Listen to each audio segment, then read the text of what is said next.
안녕하세요. 가톨릭 관동대학교 휴먼서비스대학의 중독재 상담학과 이은희 교수입니다. 만나서 반갑습니다. 자, 이 시간 주제는 사회복지사 무슨 일을 하나요? 라는 주제를 가지고 여러분을 만나게 됐습니다. 우선 강의에 앞서서 제 소개를 간략하게 하도록 하겠습니다. 저는 사회복지사 1급 자격증을 소지하고 있고요. 또 정신건강사회복지사 2급, 또 중독 전문가 1급 자격증을 소지하고 있습니다. 제가 가지고 있는 자격증을 소개하는 이유는 오늘 우리가 학습하시게 될 사회복지사가 어디에서 무슨 일을 하는가와 관련이 있기 때문에 간략하게 소개를 드렸어요. 네, 사회복지사는 1급과 2급으로 나누어져 있는데요. 네, 저 같은 경우에는 4년제 사회복지학과를 졸업하고 나서 그리고 실습을 하고 시험을 보고 그리고 사회복지사 1급의 자격을 갖추었죠. 사회복지사 1급을 갖추고 나면요. 또 다른 과정들이 있습니다. 그 중에 하나가 정신건강 사회복지사인데요. 저는 정신장애를 가지고 계신 분들에 대한 케어, 관심, 그리고 치료, 상담 이런 것을 하고 싶어서 또 종합병원이나 대학병원에서 수련 과정을 거치고 나서 시험을 보고 정신건강사회복지사 2급 자격증을 취득하게 됐습니다. 네, 정신건강사회복지사도 1급과 2급으로 나누어지는데요. 네, 저는 현장에서 오랫동안 일을 했지만 사실 강의를 하느라고 풀타임으로 병원에서 일하지는 못했습니다. 그래서 지금까지 정신건강사회복지사 2급 자격증을 소지하고 있는 것이고요. 마지막으로는 중독 전문가 1급 자격을 가지고 있습니다. 네, 중독 전문가와 사회복지가 무슨 관련이 있을까? 네, 이런 의문점이 생기실 수 있는데요. 우리가 만나는 다양한 사회복지 현장에서 클라이언트들이 가지고 있는 여러 가지 중독 문제가 있습니다. 특히나 알코올 사용 장애를 갖고 계신 분도 많고요. 또 정신적으로, 심리적으로 어려운 분들이 많이 계세요. 그래서 이분들을 중독의 문제에서 재활할 수 있는 그러한 전문적인 서비스를 드리기 위해서 중독 전문가 1급을 취득했습니다. 자, 오늘 수업하기에 앞서서 제가 말씀드렸던 이런 자격 과정은요, 앞으로 사회복지사로서 현장에서 일하실 때 여러 가지 관련이 있기 때문에 언급을 드렸습니다. 제가 이 자격에 관해서 또 사회복지사가 어디에서 일하는 거와 연관지어서 다시 한번 말씀을 드리도록 하겠습니다. 자, 그러면 첫 번째 질문이죠. 사회복지사, 소셜 워커라고 우리가 부르게 되는데요. 이 사회복지사는 어떤 일을 하나요? 라는 궁금한 점, 의문점을 가지고 시작해 보도록 하겠습니다. 우리 사회복지사업법 제11조 제1항에는요. 사회복지사는 어떤 사람이야? 라고 규정을 하고 있습니다. 네, 사회복지사는 사회복지에 관한 전문적 지식과 기술을 가진 자로 규정을 하게 되는데요.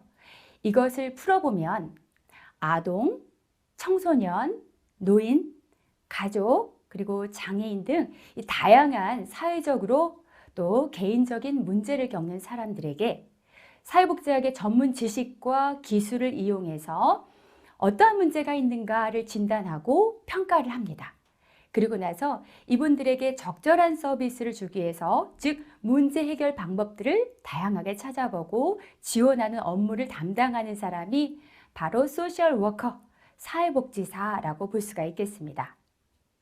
네, 사회복지사는요, 학문적으로 어떠한 기술도 필요하고 지식도 필요하지만 실제적으로 갖춰야 할 것은 바로 사회복지사로서 활동할 수 있는 가치, 정체성, 사명감, 네, 이러한 것이 기본으로 갖춰야 할 것으로 생각이 됩니다.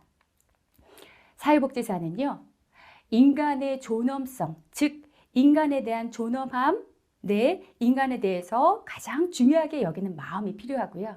그리고 인간을 존중하는 마음의 다음으로 평등, 즉 가진 자나 있는 자나 장애인 또는 못 배운 분들 또는 경제적으로 어려운 분들 모든 사람들에게 평등한 마음으로 그리고 그들이 가지고 있는 다양한 삶을 인정하는 그러한 마음가짐으로 사회적 연대와 협력을 바탕으로 해서 전문적인 지식, 그리고 실천 기술을 통해서 우리 사회 구성원 모두가 인간답게 살아갈 수 있도록 더불어 사는 공동체를 지향하고 현장에서 서비스를 드리게 됩니다. 네, 그래서 물론 사회복지사로서의 마음가짐을 먼저 갖추시는 것이 중요하고요. 인간에 대한 존중, 사랑, 관심, 보살핌 이것으로 기본을 가지고 계셔야 되지만 그의 뒤에 따르는 것은 전문적인 지식과 기술을 필요로 하게 되겠지요. 그러면 두 번째 질문. 사회복지사는 어디에서 일하나요? 네, 이러한 질문들을 많이 받게 됩니다. 사회복지사로서 현장에서 일할 때는요, 다양한 기관이나 센터, 현장에서 일을 하게 되는데 우리는 사회복지사가 밖에서 일을 할 때 필드라고도 하고요. 실천 현장에서 일을 한다 이렇게 표현을 합니다. 그러면 다양한 현장들을 살펴볼 텐데요. 우선 굉장히 많은 현장들이 있어요. 오늘 여기서 모두 소개하기란 시간이 좀 짧은 듯한데요. 우선 지역사회복지관이 있고요. 또 장애인복지관, 노인복지관 이런 곳이 있습니다. 지역사회복지관은 제가 조금 더 자세하게 뒤에서 설명을 해드릴 텐데요. 장애인복지관은 우선 장애를 가진 분들이 이용하는 시설이다라고 보시면 될 것 같아요. 장애인분들은 또 두 가지로 우리가 나누어서 살펴볼 수가 있는데 신체적인 어려움을 갖고 계신 장애인도 계시고요. 또 심리적으로, 정서적으로 힘든 분들이 계시죠. 그런데 장애인복지관 같은 경우에는 심리적인 문제라기보다는 신체적인 어려움을 갖고 계신 분들, 그래서 재활이 필요하신 분들이 이용하시는 그런 기관이다라고 볼 수가 있어요. 장애인복지관은 시설이 매우 잘 되어 있는 기관은요, 수영장도 있습니다. 왜 그럴까요? 네, 장애인들 재활 치료를 위해서 수영장을 갖춘 그러한 거대한 기관도 있습니다. 그래서 장애인분들이 치료 또는 재활 훈련을 할 수 있고요. 또 사회에 복귀를 할 수 있는 그런 시설을 가지고 있는 곳이 장애인복지관입니다. 노인복지관도 있습니다. 우리 수강자분들께서 눈치를 채셨겠지만 노인복지관은 노인, 즉 어르신들이 이용하는 기관이에요. 우리는 65세 이상의 노인, 우리가 노인이라고 지칭하긴 하지만 실제 사회복지 현장에서는 노인이라고 말씀드리기보다는 어르신이라고 표현을 합니다. 어르신이란 말 속에 어떤 의미가 들어있을까요? 저는 제가 어르신이 되면 마치 사회복지사가 저에게 어르신이라고 불러주면 나를 공경하는구나, 존중해주고 있구나 이런 느낌을 받을 것 같습니다. 즉 어르신들이 주로 이용하시는 사회복지기관이 바로 노인복지관입니다. 자, 두 번째 대학병원, 종합병원, 노인병원, 정신건강의학과가 있는데요. 자, 이 부분도 제가 뒤에서 조금 더 자세히 설명을 드리고요. 또 우리가 학교 교사는 아니지만 초등학교, 중학교, 고등학교에서 사회사업실이라는 공간이 있습니다. 그래서 우리 아동들을 대상으로 또 청소년들을 대상으로 해서 사회복지 사업을 합니다. 자, 이것도 자세하게 말씀드리고요. 또 시, 군구, 읍, 면, 동사무소에 가시면 사회복지 전담 공무원들이 함께하고 계세요. 그래서 대부분 수급권자, 취약계층, 클라이언트 이분들에게 서비스를 제공할 수 있도록 또는 지역사회복지관에 연계하는 역할을 하는데요. 네, 이 시간의 마지막에 말씀을 드리겠습니다. 자, 그리고 장기 요양기관이 있어요. 장기 요양기관은 우리가 언어에서 살펴보면 알 수 있듯이 단기가 아닌 장기입니다. 장기는 오랜 시간 동안 요양이 필요하다라고 알 수 있겠는데요. 자, 장기니까 어르신들, 노인을 대상으로 합니다. 그래서 주간 보호시설, 야간 보호시설, 또 재가시설이 있는데 자, 이 부분은 우리 수강생 여러분께서 가장 궁금해할 수 있습니다. 네, 그건 왜 그럴까요? 네, 우리 수강자분들께서는 재취업 그리고 사회복지 현장에서 내가 40대지만 50대지만 또는 60대 초반까지 네, 물론 60대 초중반까지도 일을 하시는데요. 이런 분들은 대부분 장기 요양기관에서 일을 하실 수 있는 여건들이 갖추어져 있습니다. 그래서 이것은 제가 두 번째 차주에서 말씀을 드릴게요. 네. 다음은 지역자활센터도 있습니다. 굉장히 사회복지사가 일하는 곳이 많지요. 지역자활센터는 노동 능력이 있지만 실제 사회적으로 직업생활을 영위하기 조금 힘드세요. 네, 그래서 장애가 있지만 그러나 일할 수 있는 여건이 있어요. 즉, 노동력을 갖고 계신 분들이 사회에서 직업생활을 완전하게 하시긴 좀 어렵지만 그래도 훈련을 받고 교육을 받아서 우리가 사회 복귀의 일환으로서 일할 수 있는 기관들, 그 중에 하나가 지역자활센터입니다. 그런데 지역자활센터는요, 또 처음부터 우리가 어떤 직업을 갖느냐라고 하는 것은 훈련과 또는 기술들이 필요하고요. 또 근면 성실함이 좀 필요합니다. 그래서 초기 상담을 거쳐서 몇 개월 동안 또 일을 하시고 간단한 일, 예를 들어서 식당 보조 일을 하신다던가 택배 업무를 맡아서 하신다던가 이런 훈련을 거쳐서 작업장으로 넘어가는 단계가 있습니다. 이러한 지역 자활센터가 있고요. 또 지역 아동센터라는 곳도 있습니다. 지역 아동센터는요, 우리 초등학생, 중학생 친구들이 방과 후에 학교가 끝나고 나서 각자 집으로 귀가하는 경우도 있고요. 집으로 귀가하지만 집에서 따뜻하게 맞이해줄 엄마나 아버지, 할머니, 할아버지가 부재한 경우도 있고요. 또 아이들을 돌볼 능력은 있지만 실제적으로 지역 아동센터에 가서 간식도 먹고 그리고 사회복지사들의 돌봄도 받고 네, 공부도 함께하고 숙제도 봐주는 그런 선생님들이 계십니다. 그래서 지역 아동센터를 이용할 수 있도록 하는 기관이 있어요. 또 다른 시설로는 사회복귀시설도 있습니다. 선생님들, 우리 사회복귀시설, 이것을 이 단어를 조금 나눠 보면요. 사회적으로 일할 수 있고 또 사회생활을 할 수 있도록 하는 복귀할 수 있는, 즉 우리 지역사회에 함께 와서 복귀하고 그리고 함께 훈련하고 사회생활을 영위할 수 있도록 돕는 시설이 바로 사회복귀시설인데요. 제가 앞에서 장애인 복지관을 설명할 때 장애인은 크게 정신장애인 그리고 신체장애인 이렇게 나눠질 수 있다고 했는데요. 사회복귀시설은 대개는 정신장애로 오랫동안 병상에 계시다가 하지만 계속해서 병원에서 치료를 받을 수는 없죠. 자, 그래서 약물과 함께 지역사회에서 우리 일반인들과 함께 살아갈 수 있도록 도움을 주는 시설이 바로 사회복귀시설입니다. 자, 그리고 정신건강복지센터도 잠시 소개할게요. 정신건강복지센터는요, 우리가 정신건강, 신체 건강과 대비되는 말이죠. 그래서 제가 앞에서 저는 중독 전문가 자격을 가지고 있습니다 라고 말씀을 드렸는데요. 즉 정신건강은 우리가 우울한 것도 정신건강에 어려움이 있는 거고요.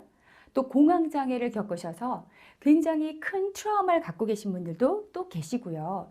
또 여러 가지 심리적으로 불안한 분들, 그분들도 정신건강에 적신호가 온 것이겠죠.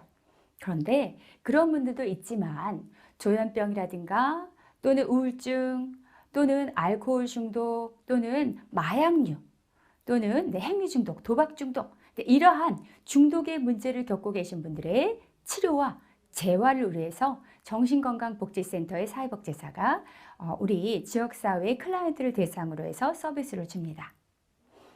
자, 우리 학습자들 이렇게 들어보니까 와, 사회복지의 실천 현장이 이렇게 많다고 이렇게 감탄하시는 소리가 제 귀에 들리는 것 같습니다.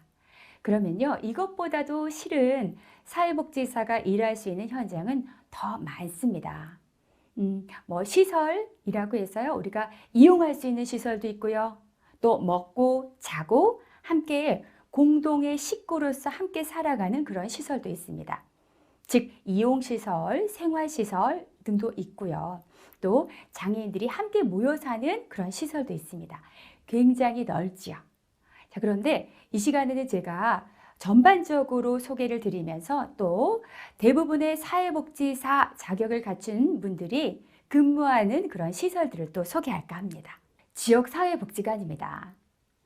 사회복지사 어디에서 무슨 일을 하는가에 대한 가장 큰 궁금증으로 제가 지역사회복지관을 프로그램과 서비스 그리고 무슨 일을 하는가를 조금 자세하게 말씀을 드리고 싶었어요.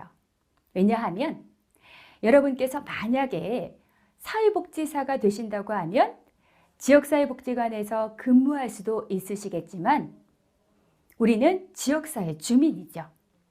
그렇기 때문에 지역사회 주민은 지역사회복지관을 이용할 수 있는 이용자가 될 수도 있습니다. 또 실제적으로 우리 수강생 여러분들 중에는 이런 지역사회복지관을 활용해 보셨거나 또는 자원봉사를 하신 경험이 있을 수도 있을 것 같아요. 자, 그러면 지역사회복지관은 제가 사회복지사가 현장, 실천 현장에서 어떤 일을 하나요? 라고 설명을 먼저 드리면서 지역사회복지관, 장애인복지관, 노인복지관에서 말씀을 드렸는데요. 자, 이 지역사회복지관은 종합적인 서비스를 드리는 기관이다 라고 보시면 되겠어요. 즉, 아동부터 또 가족, 또 어르신에 이르기까지 모든 지역사회 주민이 이용할 수 있는 시설입니다. 제가 이용이라는 말씀을 드렸는데요. 생활하는 것과 대비되는 것이 바로 이용하는 겁니다. 즉, 우리 학습자들께서 오늘 가서 프로그램에 참가하시고 돌아오시고 또 필요하면 가서 교육을 받으시고 돌아오시고 이러한 우리가 이용할 수 있는 시설을 이용시설이라고 하는데요. 혹시 주변을 지나다니시다가 사회복지관 어떤 종합사회복지관 또는 복지관 이런 간판을 보신 경험이 있으신지 궁금합니다. 자, 화면에서 보여지는 기관은요. 인천 동구에 위치한 창영사회복지관입니다. 네, 복지관에 여러 가지 이름이 있는데요. 이 기관은 지역에 오랜 전통을 가진 지역의 사회복지관이에요. 그러면 어떤 사업들을 하는지 간략하게 살펴보도록 하겠습니다. 우선 지역사회복지관에서는 사례관리, 그리고 서비스 제공, 또 지역 조직화, 기능 이렇게 크게 3가지 사업들을 대부분 하고 있는데요. 우선 사례관리에 관해서 말씀을 드릴게요. 사진이 흐릿흐릿하죠? 네, 저 사진은요. 사례를 발굴하는 사진입니다. 사회복지사, 네, 방희범 사회복지사인데요. 제가 볼 때 너무 열심히 성실히 친절하게 근면하게 따뜻한 인간에 대한 존중감을 가지고 활동하고 있는 사회복지사인데 지금 독거 어르신을 찾아가서 사례를 발굴하는 장면을 사진을 찍은 겁니다. 그런데요, 저 사진이 흐릿흐릿하게 나온 이유를 아실까요? 네, 우리가 사례 관리할 때는요, 이렇게 사례를 발굴하게 되는데 그때 찍은 사진은 이분의 우리가 지역의 이용자로 등록하기 전 사진이었기 때문에 이렇게 기록을 해두었습니다. 사례 관리, 케이스 매니지먼트라고 하는데요. 이런 사례 관리는 우리가 내담자 클라이언트라고 우리가 사회복지 서비스를 받는 분들을 그렇게 일컬습니다. 즉 내담자 상담할 때는 내담자, 그리고 사회복지 서비스를 받는 대상으로서는 클라이언트, 또 취약계층, 차상위 계층, 기초생활수급권자 이렇게 호칭을 하게 되는데요. 자, 어쨌든 사례관리를 받으시게 되시는 분은요. 복합적인 여러 가지 문제를 가지고 계신 경우가 많습니다. 복합적인 문제 어떤 문제가 있을까요? 경제적으로 어려움을 겪으실 수도 있고요. 또 사회적으로 살아가시는데 여러 가지 이웃들과 대인관계가 잘 이루어지지 않을 수도 있고요. 또 여러 사람들과 함께 어떤 프로그램에 또 참여하실 수도 있고 또는 함께 생활하시는데 좀 어려움이 있으셔서 이렇게 어떤 사회복지기관에서 하는 프로그램이든지 아니면 개인으로라든지 여러 사람과 함께 어울리기 힘든 그런 분도 있고 또 경제적인 문제 또 심리적으로 매우 불안하거나 힘드신 분이 있어요. 이렇게 여러 가지 관점에서 봤을 때 어려움을 가지고 계신 분들을 대상으로 해서 사례 관리를 하게 됩니다. 그런데 우리가 사례 관리 제가 앞서서 사례를 발굴했다라고 하는데요. 혹시 여러분 주변을 살펴보시면요. 어려움을 갖고 계시고 그리고 혼자서는 해결하기 어려운 상황에 빠진 분들이 계십니다. 갑작스럽게 여러 가지 어려움에 곤경에 빠지신 분도 있고요. 서서히 경제적 어려움과 함께 사람들과 함께 어울리는 것에 어려움을 갖고 계신 분도 있고요. 등등 여러 가지 문제가 있습니다. 이런 분들을 발굴하게 되면 초기 상담을 하게 됩니다. 그리고 이 대상자, 즉 클라이언트가 무엇을 원하는가라고 하는 욕구 사정, 그래서 욕구 어세스먼트라고 하는데요. 그분이 원하는 게 무엇인지를 알아보죠. 그리고 이 대상자가 원하는 서비스를 드리고 또 평가를 하고 그리고 나서 지속적으로 이 어르신께서 안녕하신지 건강하게 잘 지내고 계신지 사후 관리를 하게 됩니다. 사후 관리라는 것은 팔로업이라고 하는데요. 우리가 사례 관리가 끝났다고 해서 안녕하게 되면 지속적인 추후 관리가 없으면 어떻게 될까요? 우리가 지역사회에서 함께 살아가는 데 있어서 또 다른 어려움이 있겠죠. 그래서 우리는 사례 관리를 할 때는 이렇게 팔로업이라는 것을 하게 됩니다. 자, 크게 두 번째 지역사회복지관에서 하는 사회 서비스, 즉 서비스 제공에 대해서 말씀드릴게요. 가족 기능 강화, 지역사회 보호, 아동 청소년 프로그램, 성인 프로그램, 어르신 프로그램, 네, 여러 가지가 있습니다. 그런데요, 자, 가족 기능 강화 한번 떠올려 볼까요? 가족의 기능은 어떤 것이 있을까요? 네, 애정 기능도 있고요. 자녀를 잘 기르는 양육의 기능도 있습니다.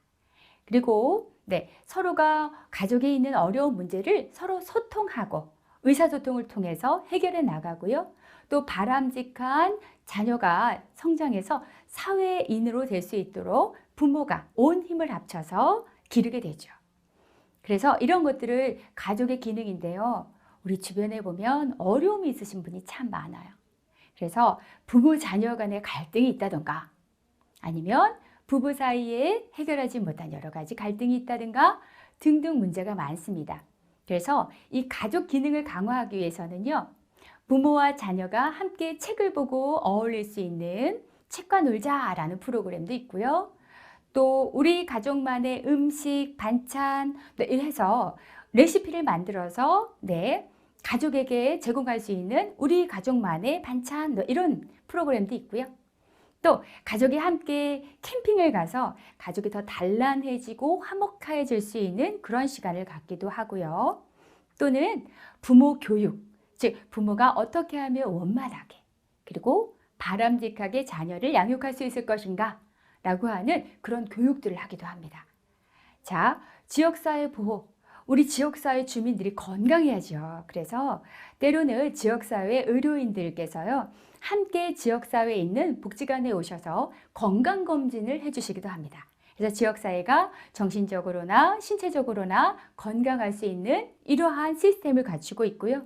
또 아동 청소년 프로그램으로서는 우리가 방과 후에 지역아동센터에 갈 수도 있지만 그리고 가정으로 돌아갈 수 있고 또 사교육을 받을 수 있지만 지역사회복지관에 아동이나 청소년들이 오면 피아노 교실도 있고 미술 교실도 있고요. 또 여러 가지 독서 그리고 과학 탐방 이런 시간도 있고요. 또 아이들이 좋아하는 프로그램으로서는 방송 댄스 쿠킹 클래스 이런 것들을 합니다. 그래서 아이들이 서로 협력하기도 하고 친화적인 관계를 맺기도 하고 사회 기술을 배우기도 하고 이러면서 이 아이들이 아동 청소년으로서 풍족한 삶을 살아가는 데 도움을 주는 그런 서비스가 있습니다. 또 성인 프로그램도 있고요. 우리 성인 프로그램은 많은 주부님들께서 참여를 하시는데요. 수공, 만들기 이러한 프로그램도 하시고요. 어르신 프로그램으로서는 어르신들 치매 예방 프로그램, 즉 체조 이런 거 좋아하십니다. 그리고 노래 교실도 좋아하시고요. 간단하게 탁구, 가볍게 움직일 수 있는 그런 운동 이런 것들이 준비되어 있습니다. 자, 크게 지역사회복지관의 사례관리, 그리고 두 번째 서비스 제공, 그리고 세 번째 지역 조직화 기능인데요. 어르신들의 마을 지킴이, 그리고 주민 독서 모임, 또 자원봉사자를 발굴해내고 교육하고 관리하는 자, 이러한 것들을 우리가 지역 조직화라고 하는데요. 이러한 것들은 우리 지역에 살고 계신 지역 주민들의 힘을 키우는 그러한 기능을 지역사회복지관의 사회복지사들이 앞장서서 우리 지역사회 주민들과 함께 하고 있습니다. 자, 이렇게 사회복지사는 대부분 지역사회복지관에서 이러한 서비스를 제공하고 기획하고 프로그램을 운영하는구나. 네, 이해를 하셨을 것 같고요. 가장 지역사회복지관에서 제가 조금 길게 설명을 드렸는데요. 우리 사회복지사 자격을 갖춘 학령기 학생 같은 경우에는 많은 학생들이 졸업 후에 이런 지역사회복지관, 또 장애인복지관, 노인복지관에 가서 취업하는 경우가 많이 있습니다. 두 번째는 대학병원, 종합병원, 노인병원, 정신건강의학과, 정신건강사회복지사, 의료사회복지사, 즉 이런 기관에서 의료기관에서 일하는 사회복지사를 소개하려고 합니다. 우리 수강자분들께서는 알고 계셨나요? 사회복지사가 대학병원에서 근무한다고? 정신과 병원에서 근무한다고? 또 노인병원에서 근무한다고? 네, 알고 계신 분도 계시지만 새로운 사실로 받아들일 수도 있을 것 같습니다. 네, 의료기관에서는요, 대부분 의료진들이 근무를 하지만 또 사회복지사가 정신건강사회복지사로서 의료사회복지사로서 훈련을 받고 근무할 수 있습니다. 이분들 정신건강 즉 정신장애를 갖고 계신 분들을 대상으로 하는 정신건강사회복지사 또는 대학병원이나 종합병원에서 어떤 질병을 갖고 병원에 찾아오신 분들을 대상으로 하는 의료사회복지사가 있는데요. 물론 나누어서 일하는 것들이 조금 다를 수는 있지만 비슷합니다. 그런데 또 하나의 공통점은 사회복지학과에서 배우게 되는 실천 기술과 학문적인 지식적인 내용들을 가지고 우리 환자분들이나 아니면 가족들을 대상으로 해서 사회 서비스를 제공하는 겁니다. 정신질환자 개인 그리고 가족 상담을 하는데요. 사회복지사는 의료진과 조금 다른 점이 있다면 정신질환자와 함께 거주하거나 또는 보살피고 계시는 가족들을 대상으로 상담하기도 하고요. 또 이분들이 지속적으로 정신장애를 갖고 계신다고 하면 사실 재활훈련이나 생활훈련이나 작업훈련 이런 것들을 통해서 사회복귀를 하셔야 돼요. 그래서 이러한 것들을 훈련하고 연습하는 것들을 도와주기도 하고요. 또 환자 교육, 예를 들어 조현병이라고 하시는 분들은 사실 지역사회에 나오셔서 약물 케어를 잘 하시면서 사회복귀 즉 여러 사람들과 함께 어울려서 간단한 작업과 함께 어울려 사실 수 있게 되는데요.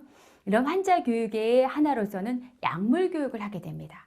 그리고 함께 거주하시거나 지내시는 보살피시는 가족들의 역할이 상당히 중요하기 때문에 가족 교육도 하게 되고요.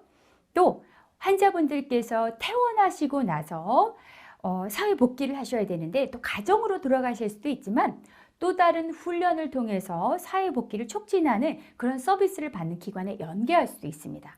그래서 개인별 지원하거나 또 수립하는 것들을 우리가 계획할 수도 있고요. 또 환자가 가지고 있는 가족이 가지고 있는 심리 문제, 생활 문제에 관해서 우리가 함께 논의를 하고 고민을 해봅니다. 그리고요, 병원에 오신 분들께서는 병원비에 대한 어려움을 겪고 계신 분들이 많죠.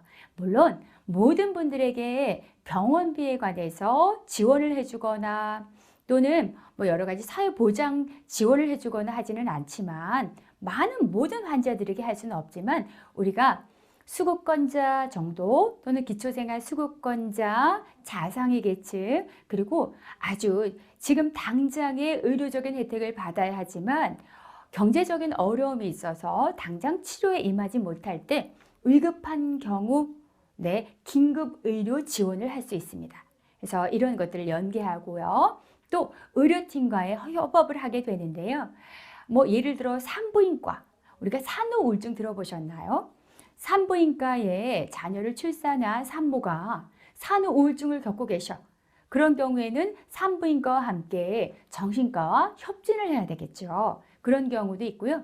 또 우리가 외상이 있어서 갑자기 걸을 수가 없거나 일어날 수가 없어. 건강하던 분이요. 그런데 우리가 엑스레이를 찍거나 뭐 MRI 촬영을 해도 전혀 외상의 문제가 없지만 정신적인, 심리적인 압박으로 인해서 심리적인 문제가 있을 수 있습니다. 이런 분들에게는요, 또 정신과와 또는 사회복지사 이렇게 협업해서 이분들에게 서비스를 제공하기도 합니다. 자, 다음은 초등학교, 중학교, 고등학교 사회사업실의 교육복지 우선 지원 사업에 대해서 간략하게 말씀을 드릴게요. 학교에 교사들이 계시죠? 그리고 양호교사도 계십니다. 네, 그래서 보건실이라고 하는 우리 학습자 선생님들은 예전에 양호실이라고 했는데 요즘에는 보건실이라고 부르죠. 보건실이 있듯이 사회사업실이 있을 수 있습니다. 그런데요, 우리가 서울, 강남, 서초구 이러한 곳에 초등학교, 중학교, 고등학교에 다 사회사업실이 있지는 않고요. 우리 학생들 대비 복지 우선 사업에 참가할 수 있는 대상층, 즉 경제적으로 어려운 친구들이 많이 있을 때 학교사회사업가 또는 학교사회복지사라고 불릴 수 있는 분들이 일할 수 있습니다. 그러면 이분들은 사회복지사로서 어떤 일을 할까요? 개인적인 학생이 상담을 합니다. 모든 학생을 상담하나요? 네, 맞습니다. 학교에 다니고 있는 모든 초등학교, 중학교, 고등학생들이 상담에 임할 수 있고요. 특별히 담임교사나 교과목의 선생님이 우리 이 아이는 조금 심층적인 상담이 필요한 것 같습니다 라고 의뢰해 보면 개인 상담 내지는 집단 상담을 하게 됩니다. 그리고 요즘에 학교폭력에 관한 이슈들이 굉장히 많은데요. 이런 학교폭력을 예방할 수 있는 교육들을 하게 되기도 하고요. 또는 피해 학생으로 지목되거나 가해 학생으로 지목된 그런 학생들에 대해서 교육을 하기도 합니다. 또 가장 또 우선적인 것 중에 하나일 수 있겠는데요. 우리가 복지 우선 대상자 지원을 위한 학생 상담, 그리고 직접 가정을 방문해서 우리 부모님들을 만나기도 하고요. 또 이러한 복지 우선 대상자 학생의 부모님이 또 학교에 찾아오시면 그분들과 함께 아이에 관해서 함께 또는 가족 기능에 관해서 함께 상담하고 고민하고 해결 방법을 찾아가기도 합니다. 네, 이 차시의 마지막 기관인데요. 우리 선생님들 동사무소, 구청 가시면 사회복지 전담 공무원이 반드시 있습니다. 그래서 지자체에서 근무하시는 분이다 라고 볼 수가 있겠는데요. 사회복지 전담 공무원은 사회복지를 공부하신 분이 공무원 시험을 보시고 이 기관에서 일을 하시는 겁니다. 네, 사회복지 전담 공무원은요, 사례, 앞에서 제가 지역사회복지관에서 사례를 발굴한다고 했는데 우리 지역사회에 보면 갑자기 생계의 어려움이라든지 또는 의료의 어려움이라든지 주거의 어려움이라든지 여러 가지 어려움을 겪고 계신 분들이 계신데 그분들을 발굴하고, 즉 사례를 발굴하고 신청자의 상담을 토대로 해서 기초생활 수급권자를 선정을 합니다. 자, 그리고 수급자에게 생계 살아갈 수 있도록 또는 집이 없으신 분들은 거처가 있으셔야겠죠. 그래야지만이 인간다운 생활을 하실 수 있기 때문에 주거, 또 우리가 기본적으로 인간다운 생활을 하기 위해서는 교육을 받아야 되는데요. 그런 교육 또는 장례를 치르는 또는 출산, 이러한 급여를 지급합니다. 네, 여기서 말하는 급여는 물론 돈이 들어갈 수도 있겠지만 어떤 다른 사회보장 제도가 제공되는 것을 급여라고 볼 수가 있어요. 또 자활이 가능한 대상자를 선정해서 지역사회 사업장, 또 이런 관련 기관, 사회복지기관도 될 수 있고요. 지역 자활센터도 될 수 있는데요. 이분들에게 근로할 수 있는 기회, 여건 이런 것들을 제공합니다. 또 지역사회 내 사회복지기관과 연계하고 또 자원봉사를 연계해서 이분들에게 도움을 줄 수 있는, 즉 사회복지 대상자들에게 도움을 받을 수 있는 그러한 연계를 하기도 하는데요. 이러한 전반적인 역할을 담당하는 분이 바로 사회복지사인데 공무원이고, 그리고 동사무소, 구청, 읍면동 사무에서 일하시는 사회복지 전담 공무원이 있습니다. 자, 이렇게 해서요, 사회복지사가 일하는 영역은 굉장히 광범위한데 제가 몇 가지를 말씀드렸고요. 다음 차시에서는 노인 요양기관에 대해서 말씀드리겠습니다. 수고 많으셨습니다.